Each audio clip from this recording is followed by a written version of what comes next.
लेकिन हॉस्पिटल्स का जो एक इतना अजीब सा एक थ्रेटनिंग सा माफिया बन गया कि नहीं। मैम अगर हम ह्यूमन राइट्स की बात करें ना, तो हमें लगता है कि जो ह्यूमन राइट्स वो पुलिस स्टेशन तक सीमित है।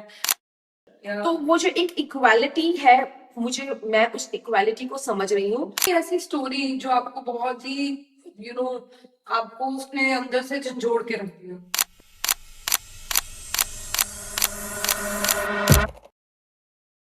Hi everyone, my name is Shilpa Miglani Narang and welcome to another episode of the Career Compass. बचपन से हमें सिखाया जाता है अच्छे मार्क्स लाओ, अच्छी डिग्री लाओ, फिर अच्छी जॉब मिले, अच्छे से शादी हो जाए। पर कभी भी किसी ने हमें ये नहीं सिखाया कि हमारे राइट्स क्या हैं। क्या हमें अपने राइट्स के बारे में अच्छे से पता है? क्या अगर हमें कोई प्रॉब्लम है तो वो कहाँ जाना है, कहाँ कंप्लेंट करनी है, कैसे उस चीज का सोल्यूशन हो सकता है। तो आज का पॉडकास्ट बहुत इंपॉर्टेंट है हमारे व्यूअर्स के लिए, चाहे आप पेरेंट हैं, आप स्टूडेंट हैं, आप एंटरप्रेन्योर हैं, आप एक होम मेकर हैं, आपका कोई भी प्रोफेशन हो। सो आज हमारे साथ स्टूडियो में बहुत ही स्पेशल गेस्ट प्रेजेंट हैं, advocate Sapna Kanwarjan. We welcome you ma'am. And ma'am is the core committee member of Chandigarh and Punjab human rights commission. Ma'am आपका बहुत बहुत स्वागत है द करियर कंपास में। Thank you so much Shilpa, it is such a privilege, it's an honour to be here. मुझे बहुत ही अच्छा लग रहा है और आपका जो ये एफर्ट्स है towards your social contribution towards the society, towards our Punjab state and towards the women and children of Punjab, ये बहुत ही ज्यादा कमेंडेबल है। आपको मैं इसके लिए बहुत ज्यादा कंग्रेचुलेट करना चाहती हूँ। आपने बहुत ही ह्यूमनिस्टिक, बहुत ही रियल जेन्युइन एफर्ट की है कि हम लोगों को अवेयर कर सके।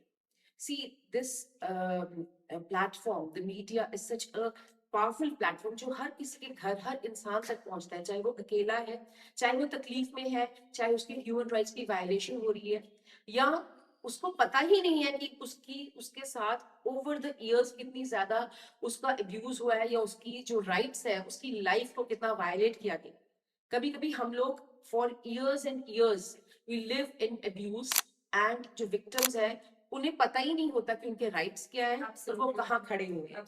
सो आपका ये जो प्रोग्राम है, I am very happy that the awareness जो एक लोगों को इसके बारे में कॉन्शियसली आप बताना चाहते हो, आप उन्हें समझाना चाहते हो, इस एफर्ट के लिए I want to congratulate you first of all. So much ma'am. So ma'am आज हम जो आपने बहुत मेहनत करके काला कोट कमाया है एज एन एडवोकेट, और आप कोर कमेटी मेंबर हैं ह्यूमन राइट्स कमीशन के अंदर चंडीगढ़ और पंजाब की, बहुत बड़ी बात है मैम। आज पर मैं सारे टैग्स अगर आपसे ले लूं तो मैं जानना चाहूंगी हु एक्चुअली सपना कंवर इज। सपना ने एक बचपन में क्या सपना देखा था, क्या वो एडवोकेट बनने का ही था, आपकी क्या जर्नी रही और आप एक्चुअली एज ए वुमेन क्या फील करती हैं?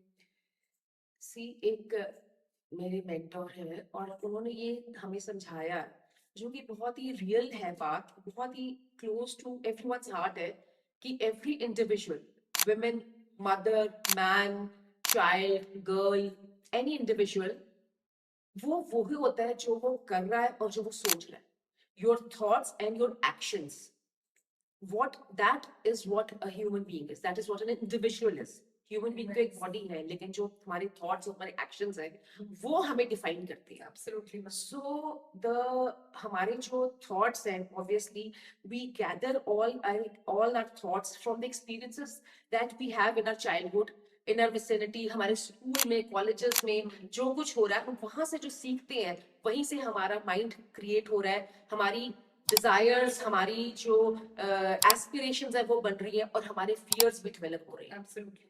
तो आज जो आज when we are in in the 21st century and we are in the middle of times when things have actually changed, समय और जो हमारा समाज है, जो हमारी सोसाइटी है, वो बहुत ज्यादा इवॉल्व हो चुकी है।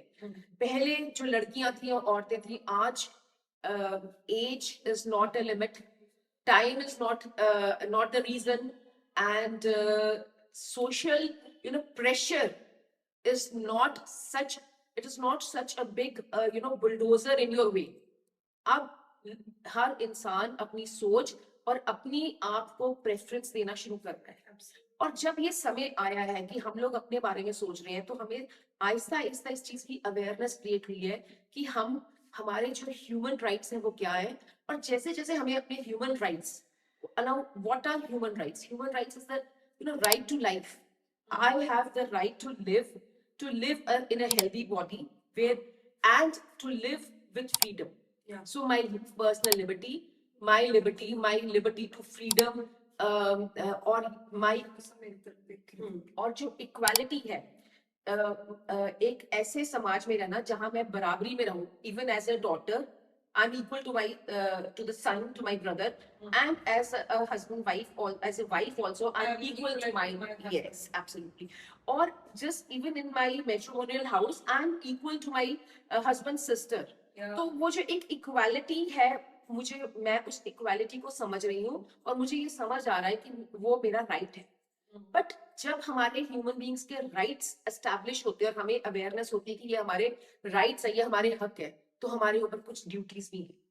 So to have this, to understand human rights in all the fullness is to know कि ये हमारे rights हैं, ये हमारे rights कहाँ violate हो रही है और क्या मैं अपनी duties fulfill कर रही हूँ। So the first right is the right to life, equality, freedom, dignity, to live your life with dignity. At the same time, you have some certain set of duties, first to yourself, to your family, and then to the society. Absolutely. So this is how we develop this idea, and this is, ये एक fundamental है। What to humanity. motivated you, ma'am, कि मतलब मुझे lawyer बनना है, और चलो लॉयर बनना तो आपके लिए एक प्रोफेशन था, but coming into human rights and trying to help so many people, तो मुझे लगता है ये आपका एक पैशन है। तो आपने ये कैसे सोचा और कैसे डेवलप करा? I was when I was very young, मैंने लॉ बहुत लेट एज में किया है। Okay. तो when I was very क्या young, पहले एजुकेशन I was मैंने BCom किया था और उसके बाद I was masters in English literature, and I'm from JNK state. But eventually what happened कि मेरी जैसे फैमिली बनी और मैं खुद भी एक ऐसी फैमिली बैकग्राउंड से हूँ जहाँ मेरे पेरेंट्स, मेरे फादर, मेरी बाकी सारी फैमिली डिफेंस में थी, मेरे फादर पुलिस में, मेरे ब्रदर भी पुलिस में है। Okay. और I was married in Punjab in a family जहाँ पे मोस्टली IAS ऑफिसर्स थे। तो एक सेंस ऑफ अवेयरनेस थी for law and for self awareness थी कि मुझे भी कुछ करना है, वैसे कुछ करना है। But since I had children at a very young age, and एक young mother को जैसे इतना ज़्यादा होता है, इतनी ड्यूटीज होती है बच्चों को बड़ा करना और आजकल के हिसाब से करना और उनका इतना कैरियर बनाना। So both my children are very very highly qualified and now well placed in Australia, and both of them are abroad in Australia and holding very high positions. और उसके बाद मुझे उनके जाने के बाद उन्होंने मुझे इतना encourage किया और मुझे खुद भी लगा कि अब now is the time कि मैं अपने passion को follow करूँ। So the first point was going to the university was a great opportunity. At what age, ma'am, you started? After 50. Oh, that's amazing. I was So you're a I was- real life example. Yes, of yes. Age is just a number, ma'am. Age is just a number, and the day one when I went to the university, I was driving. मैं यहाँ से लुधियाना से फगवाड़ा गई हूँ और वहाँ FU lovely professional university में गई हूँ, and all the way I was so elated. मैं इतनी खुश थी, I was like driving in the air, इतनी खुशी थी मुझे। और जब मैं वहां पर गई, it was like कि पीछे बीच वाले 40 years बिल्कुल खत्म ही हो गए हैं, and I was again 21. तो आपको कैसा लगा कि मतलब इतने छोटे बच्चों के साथ? और वो बच्चे मैं इतनी instantly बच्चों से जेल कर गई। I was behaving like not like a mother but just like one of them, and we just became a gang and we enjoyed, and I have studied so hard over there. मुझे marks लाने का कोई शौक नहीं था, मुझे कोई कुछ करने का शौक नहीं था कि भाई ये चाहिए, just go studying and studying law. I was so engrossed in it. इतना वंडरफुल है हमारे देश का लॉ, हमारे देश का जो संविधान है वो इतना अमेजिंग, इतना शानदार। It is the best, the longest and the best constitution in the entire world. तो इतनी खूबसूरती से लिखा गया है और इतनी अच्छे से इसको ये इवॉल्व हुआ है ओवर द इयर्स कि हमें इसके लिए बहुत ही ज्यादा ग्रेटिट्यूड होना चाहिए कि हम लोग इस देश में रहते हैं और हमें ये सब कुछ करने का मौका मिल रहा है।